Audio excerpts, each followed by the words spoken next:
Welcome back to the guide, Exile. In this video we're going to be covering the following topics.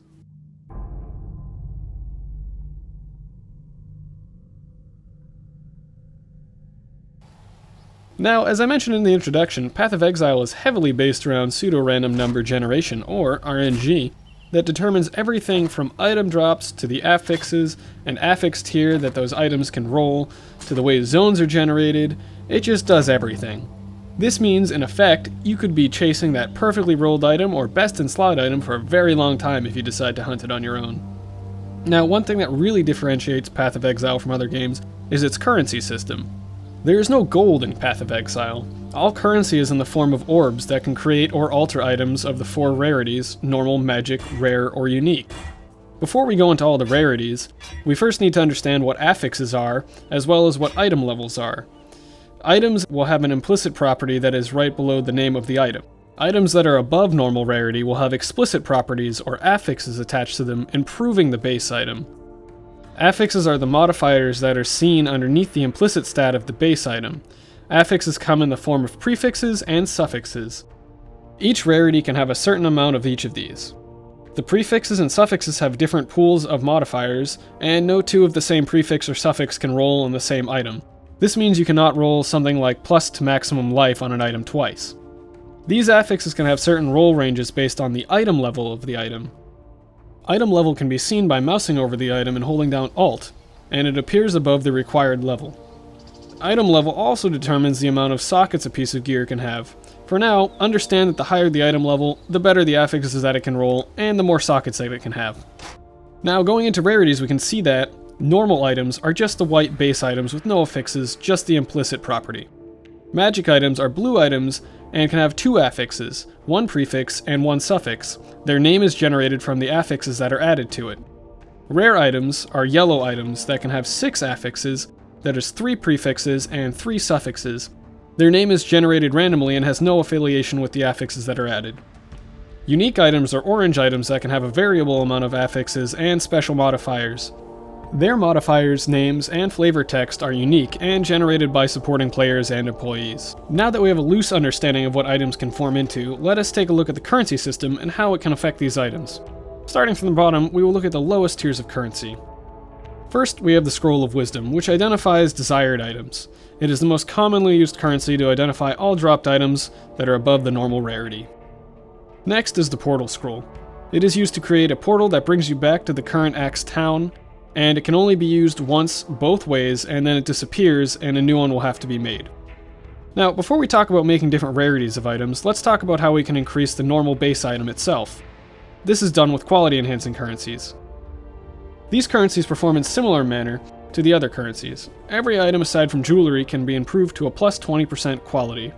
When using one of these orbs on an item, you will gain plus 5% quality if the item is normal, 2% quality if it is magic, and 1% quality if it's rare.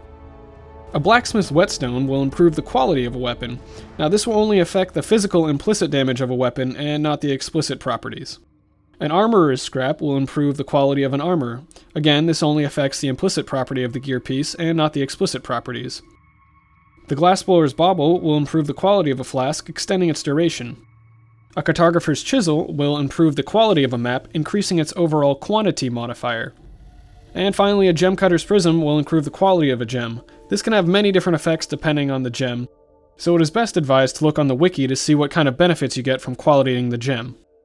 Now let's talk about orbs that can create and modify magic items. These orbs generally carry a low value and are best used to reroll gear and flasks while leveling or at endgame. The Orb of Transmutation will upgrade a normal rarity item into a magic item with random affixes. The Orb of Alteration will reroll a magic item with new random affixes. It could only roll a prefix or a suffix, or both. The Orb of Augmentation adds a missing prefix or suffix to a magic item. Now, to create rare items, there are a couple different orbs that we can use.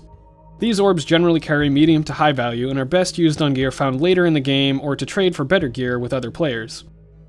The Orb of Alchemy will upgrade a normal item into a rare item with random amount of affixes. A Regal Orb will upgrade a magic item to a rare item, retaining the affixes that are already on it, and adding one more random one. A Chaos Orb will completely reroll a rare item with random affixes. Just like an alteration, it can roll any number of affixes between 1 and 3 prefix and 1 and 3 suffix. An Exalted Orb will add an affix to a rare item as long as it has an open affix slot. It is recommended to save Chaos and Exalted Orbs as they carry a lot of value and should not be used for crafting low-level items. Chaos is best saved for endgame crafting and crafting map items. Chaos is also one of the main trading currencies for buying all types of items. Only use Exalted Orbs if you know what you are doing. Please.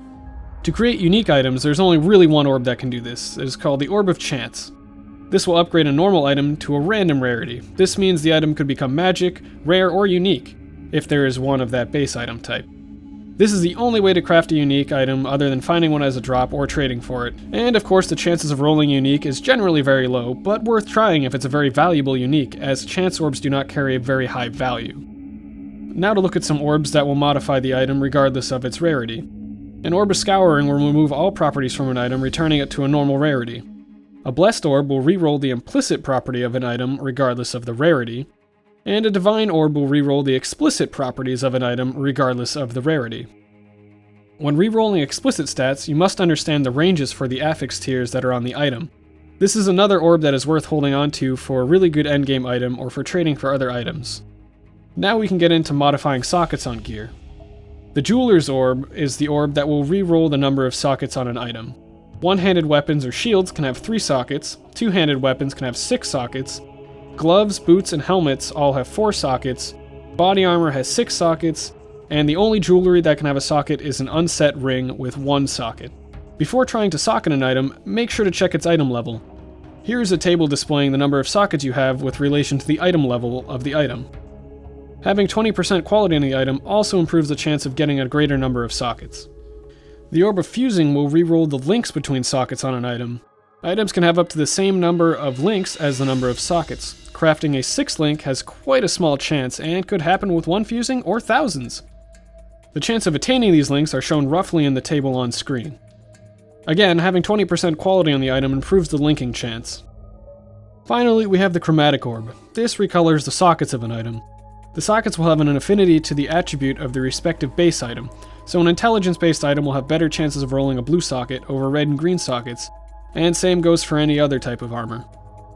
The remaining orbs consist of the Orb of Regret, which provides a passive respec point upon use, the Vol Orb, which corrupts an item, modifying it unpredictably.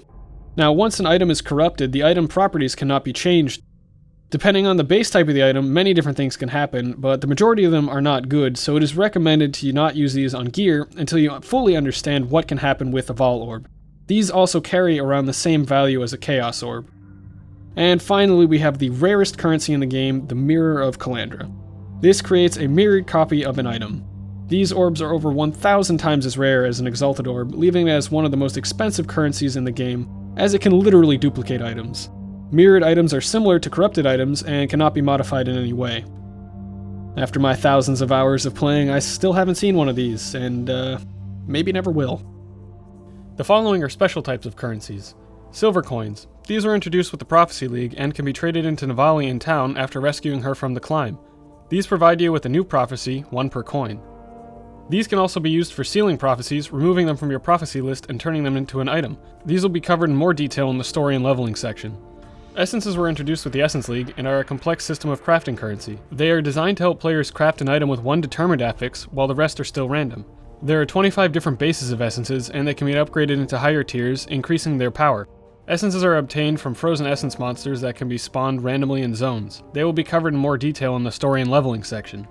Divination cards. While these are not so much a currency, but rather a system that allow the player to semi-deterministically gain an item, item base, or currency. They are a single slot item that stacks, and once a stack is completed, the player can trade the full stack into Tasuni at the Act 4 town Highgate. And finally, Cartographer Sextants. These currencies are used in the endgame mapping system. They are not used on items, but instead the endgame atlas, which is a map of all the maps within the game. They provide special modifications to a map and maps within a certain range, similar to affixes, but with a set number of uses. You will not need to worry about using this currency as a beginner, and you can just hold on to them. To give a quick analogy, we can look at some of the currency orbs as if they were in the form of real-life money. Of course, I'm using US dollars, but it can pretty much be applied anywhere else as it's scalar. Looking at the table, we can see that Chaos orbs are roughly around the dollar value, while Exalted orbs are around the $50 value, and Mirror of Calandras are about $10,000. Other orbs, such as whetstones or alterations or chisels, are in the cents range, so they're less than $1. So we can kind of see here the balance of the currencies in the game. Of course, with any volatile market, these fluctuate heavily throughout the life of a league, but generally hold these ratios. Now, since there's no common gold or silver currency in the game, what happens when you sell an item to the vendor? Well, when vendored, all items will return scraps of an orb, possibly a full orb, depending on the rarity and explicit properties that exist on the item. There also exist currency recipes that you can perform by selling certain items or combination of items to a vendor to receive a certain currency orb or item back.